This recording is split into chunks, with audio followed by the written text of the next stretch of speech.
हाय, तो कैसे हैं आप लोग। आज इस वीडियो में मैं आपको ये बताऊंगा कि भारतीय स्वतंत्रता संग्राम में वकीलों का क्या योगदान रहा है। वैसे तो भारतीय स्वतंत्रता संग्राम की पहली लड़ाई 1857 में लड़ी गई थी, लेकिन उस लड़ाई में हम हार गए थे। उसका मेन रीज़न ये था कि एक तरफ भारतीय थे जो कि अनपढ़ थे और दूसरी तरफ ब्रिटिशर्स थे जो कि पढ़े लिखे थे।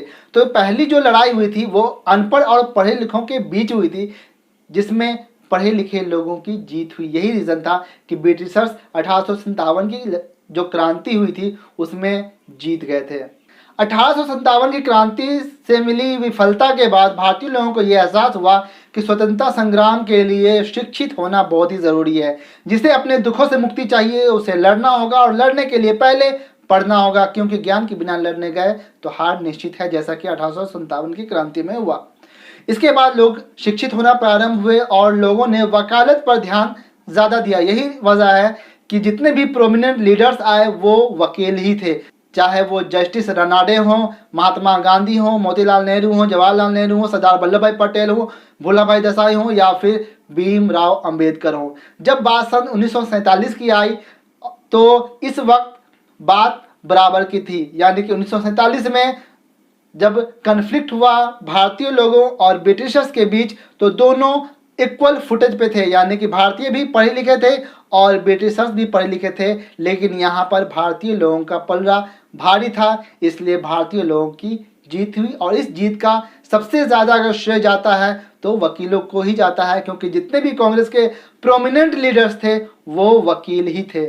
इसके अलावा हमारा संविधान भी एक वकील ने ही बनाया है, बाबा साहब अंबेडकर यानी भीमराव अंबेडकर ने, जिन्होंने लगभग 60 से 70 देशों के संविधान का अध्ययन करने के बाद एक संविधान बनाया जो आज भी पूरी तरह से संचालित है और विश्व का सबसे सुंदर संविधान के रूप में जाना जाता है और विश्व का सबसे बड़ा संविधान के रूप में भी जाना जाता है। जब हमारा देश आज़ाद हुआ तो भारत के पहले राष्ट्रपति डॉक्टर राजेंद्र प्रसाद वकील थे और भारत के पहले प्रधानमंत्री पंडित जवाहरलाल नेहरू भी एक वकील ही थे और कानून मंत्री B.R. अम्बेडकर भी एक वकील ही थे। वकीलों के बारे में सबसे बड़ी खासियत यह है कि पूरे के पूरे स्वतंत्रता संग्राम में कहीं पर भी वकीलों की कुटाई नहीं हुई, यानी कहीं पर भी वकील मार नहीं खाए, बहुत चालाक थे। और दूसरी बात, वकील सिर्फ गिरफ्तार हुए थे, जेल गए थे, फांसी पर आज तक कोई वकील नहीं चढ़ा पूरे के पूरे स्वतंत्रता संग्राम में, क्योंकि उन्होंने लीगल तरीके से लड़ाई लड़ी, ना कि हिंसात्मक रूप से।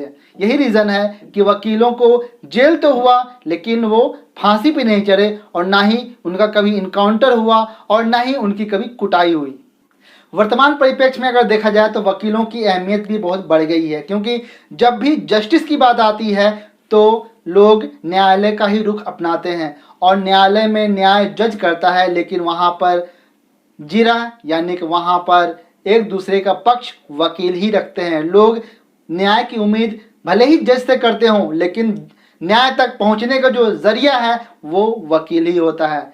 तो आई थिंक आपको ये वीडियो पसंद आया होगा। अगर वीडियो पसंद आया तो उसे लाइक करें, शेयर करें और हमारे चैनल से जुड़े रहने के लिए हमारे चैनल को सब्सक्राइब करें। Thank you so much.